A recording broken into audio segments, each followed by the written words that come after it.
Have you ever wondered why you keep getting hurt by people you trusted the most?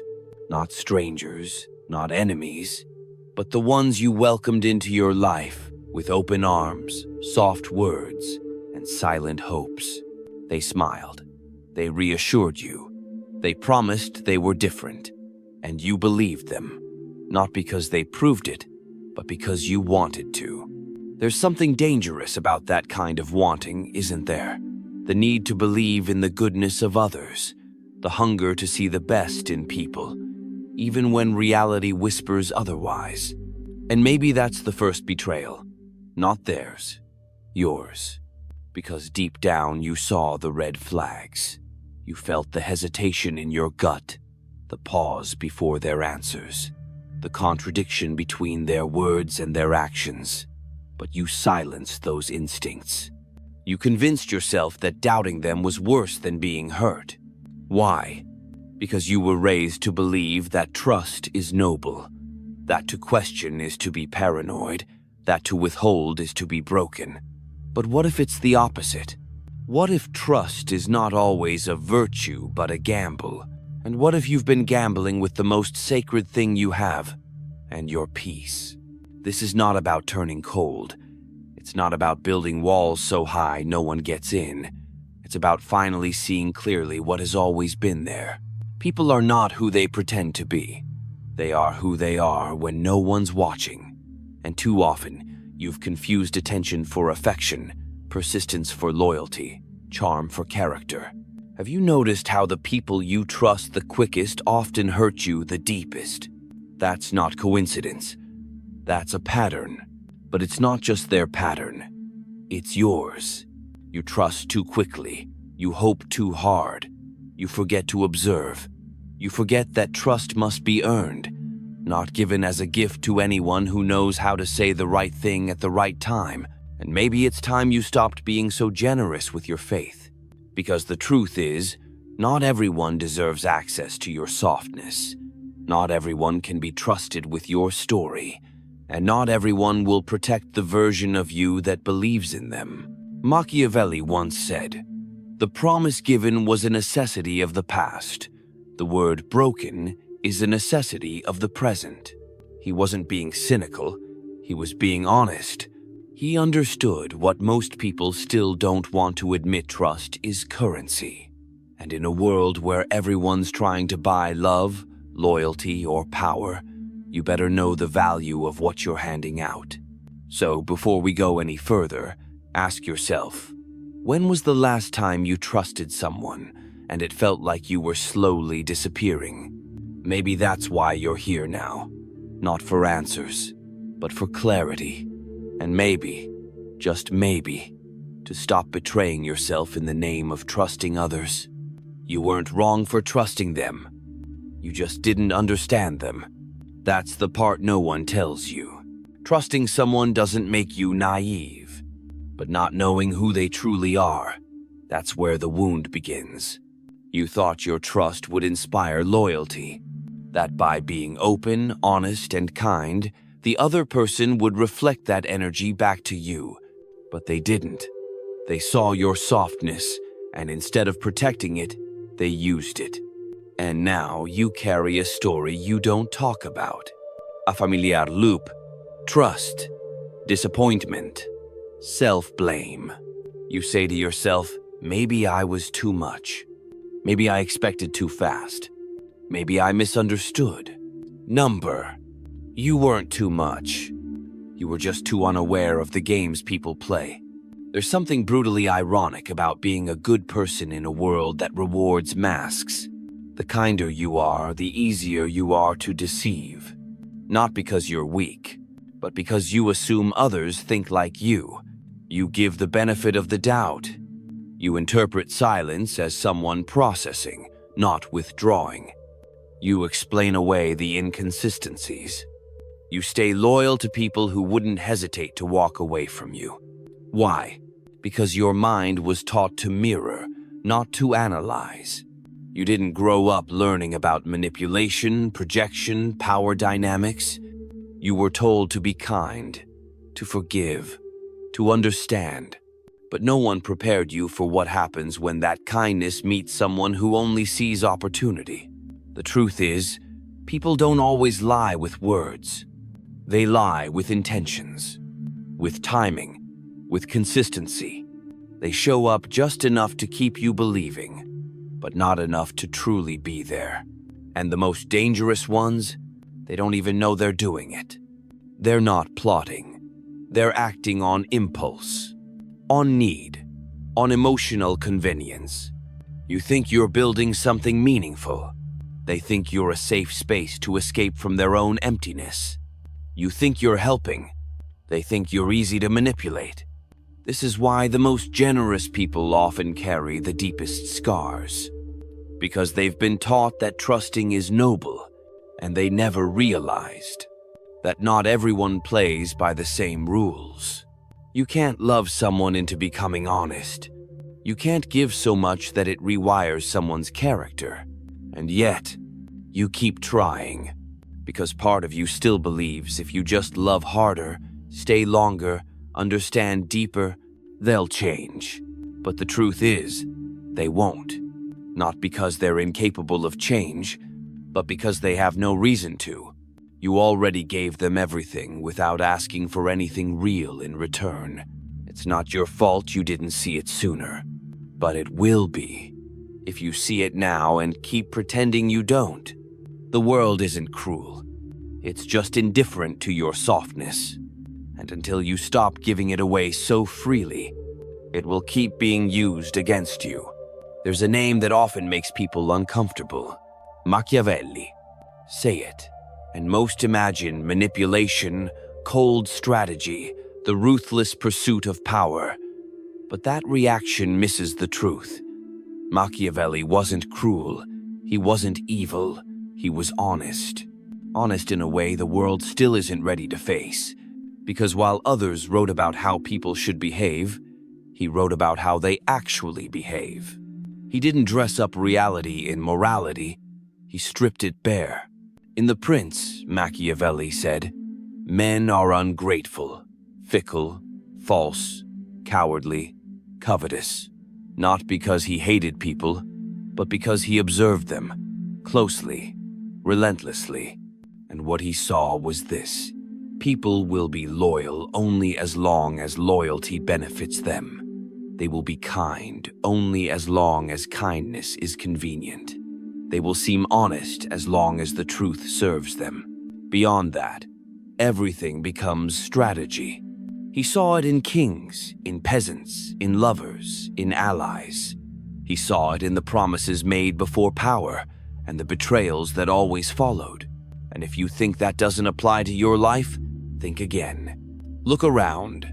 A friend who vanished the moment you needed them most. A lover who turned cold when you stopped giving more than you received. A coworker who smiled to your face, but twisted your name behind closed doors. You thought they changed, but they didn't. They just reached the edge of what they could gain from being good. This is the darkness Machiavelli wrote about. It's not evil. It's nature. Human beings are not naturally loyal. They are naturally self-preserving.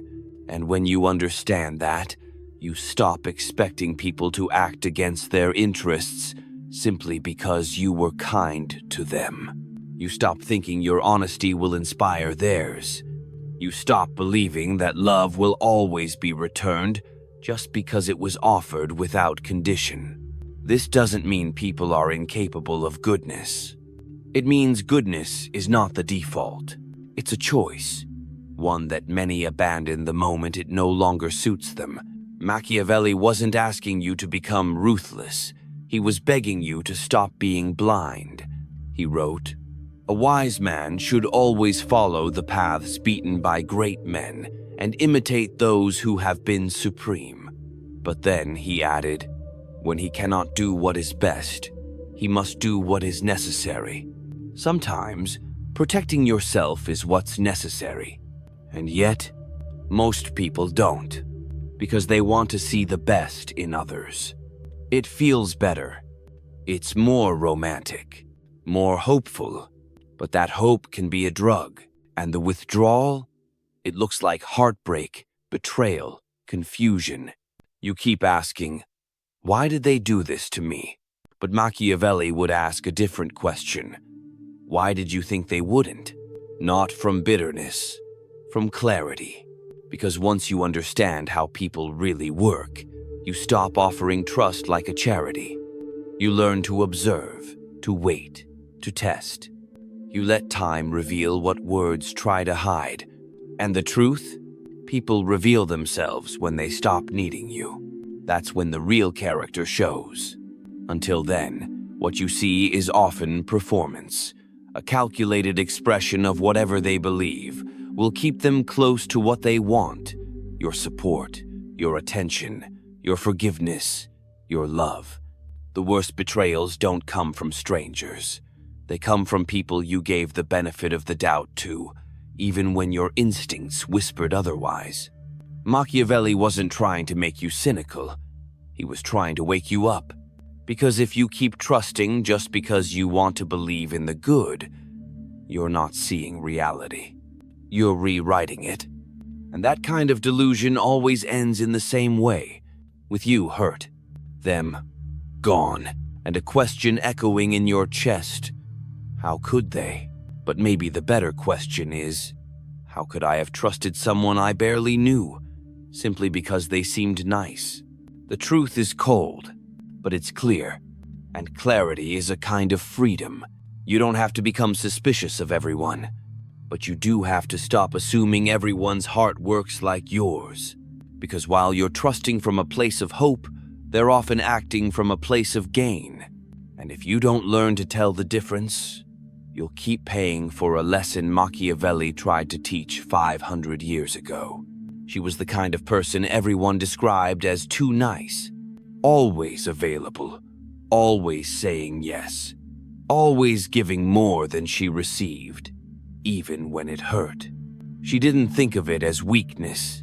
She thought of it as love, as kindness, as loyalty. She was raised to believe that being good meant putting others first, that if she kept giving, eventually someone would see her worth, that if she stayed, waited, forgave, someone would stay for her too. But they didn't. Instead, they took what they needed and left when it was convenient.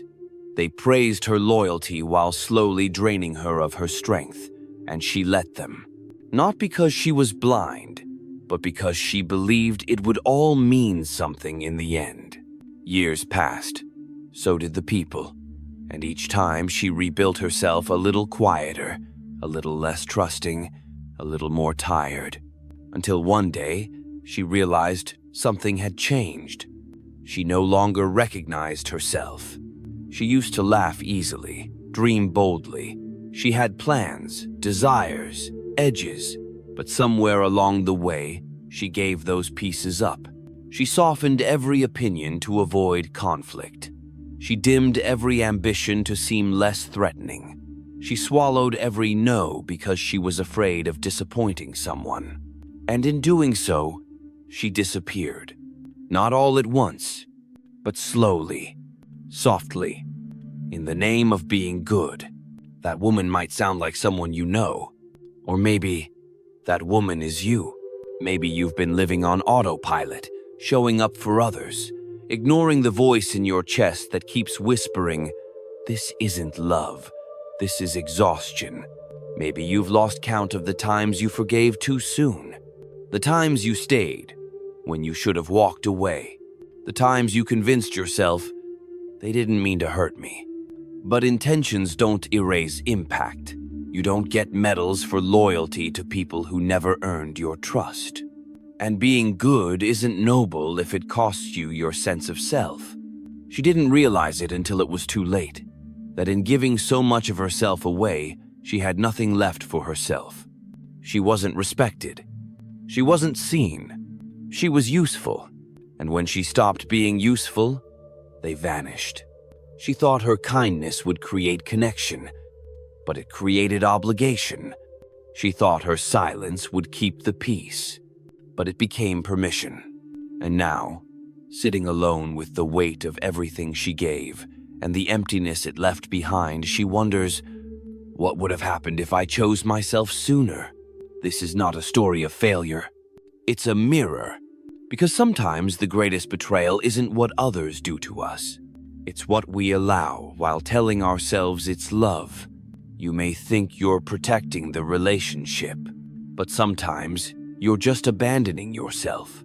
And one day, you'll wake up and realize you were never asking for too much. You were just asking the wrong people. You were not too sensitive. You were just surrounded by people too numb to feel you. So ask yourself, what have you lost in the name of trust? And more importantly, what do you still have time to reclaim? You don't have to disappear just to be loved. You don't have to be everything for everyone just to feel like enough. You already are. The only thing left is for you to believe it. We all want to be trusted, not just liked, not just needed, trusted, because trust feels deeper. It feels like proof that we are good, that we are worthy, that someone sees us and still says, I believe in you. But here's the paradox. The same desire that makes trust feel beautiful is what makes it dangerous. Carl Jung called it the parts of ourselves we deny, reject, or suppress. The aspects we push into the unconscious because they don't fit the image we want to show the world. And one of those shadows is the manipulator. You might think that word doesn't apply to you. But manipulation isn't always loud. It's not always malicious. Sometimes it's soft, subtle, unconscious. It begins when you realize that being trusted gives you power. Because when someone trusts you, they lower their guard. They stop questioning your words. They stop checking the fine print of your actions. They give you the benefit of the doubt, again and again.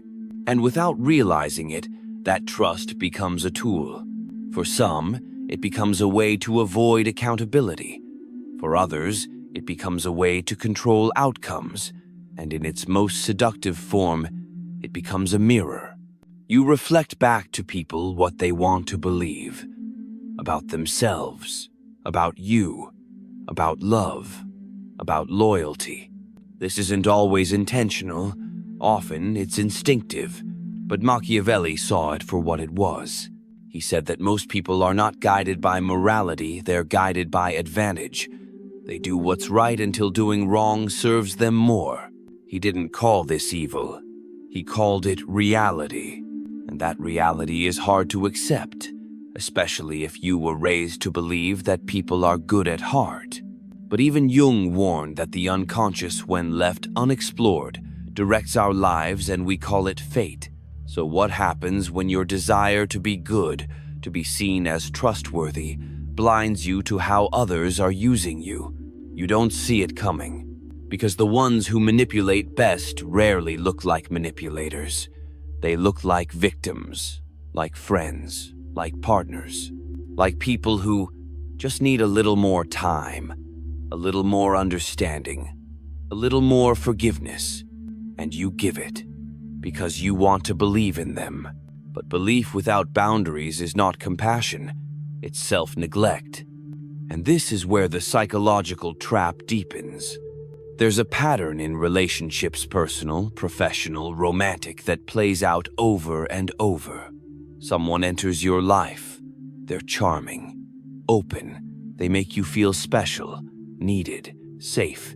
You let your guard down. Then comes the shift. Small at first.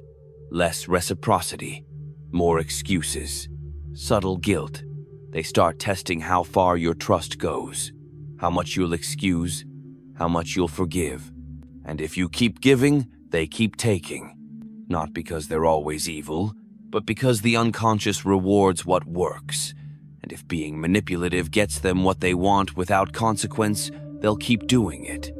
Jung would call this a shadow running the show. Machiavelli would say, never assume someone will act against their own interest simply because you were loyal. So what do? You start by recognizing that your kindness is not a shield, it's a spotlight. And sometimes That light attracts those who live in shadow. You protect your trust the way you'd protect anything sacred. You don't shut down. You sharpen your perception.